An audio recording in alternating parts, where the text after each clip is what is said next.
ఇప్పుడు మనం చూసినట్టయితే మనం పెద్దకొండూరు అనే విలేజ్కి వచ్చాం. ఇక్కడ చూసినట్టయితే ఆల్రెడీ బెంచ్లు ఇరిగిపోయి ఉన్నాయి. అండ్ డ్రైనేజ్ సిస్టమ్ కూడా చూడొచ్చు, మరీ దారుణంగా ఉంది. అండ్ విలేజెస్ కూడా చాలా మంది అదే చెప్తారు, ఇక్కడ డ్రైనేజ్ సిస్టమ్ అనేది బాగాలేదు. సో అంత త్వరగా వీలైతే అంత త్వరగా దీన్ని చేసి అక్కడ ఎంఎస్లో మెకానికల్ ఇంజనీర్ జైలులో 2009 to 13 ఇక్కడ 2-3 ఏళ్ళు జాబ్ చేశాడు. ఇక్కడ ఎంకరేజింగ్ లేదు, వెళ్ళిపోతారు. 16 వెళ్ళిపోయాడు, 18కి అయిపోయింది ఎంఎస్ జాబ్ చేశాడు. 19లో మ్యారేజ్ చేసి అమ్మగారు జాబ్. ఇంకా ఊర్లో హాస్పిటల్స్ లాంటివి అంటే ప్రైమరీ హెల్త్ సెంటర్ లేదు. స్కూల్ ఎంత? 10th వరకు గవర్నమెంట్, ప్రైవేట్? గవర్నమెంట్. అంటే స్టడీస్ అంతా బాగానే ఉంది.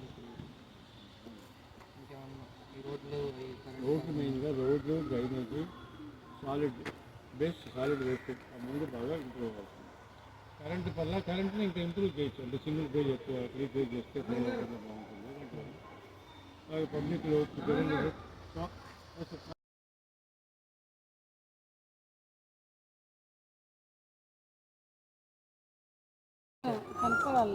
ఆడపిల్లలు వచ్చారు. ఇప్పుడు 2-3 ట్రిప్లు వచ్చినట్టున్నారు కదా. మేమైతే ఇదే ఫస్ట్ టైం. అవును, మీరు ఫస్ట్లే పిల్లలు వచ్చారు. పెద్ద మీ సమస్యలు స్కూల్ స్కూల్ అంతా నోడి వచ్చింది 20 సెకండ్లు.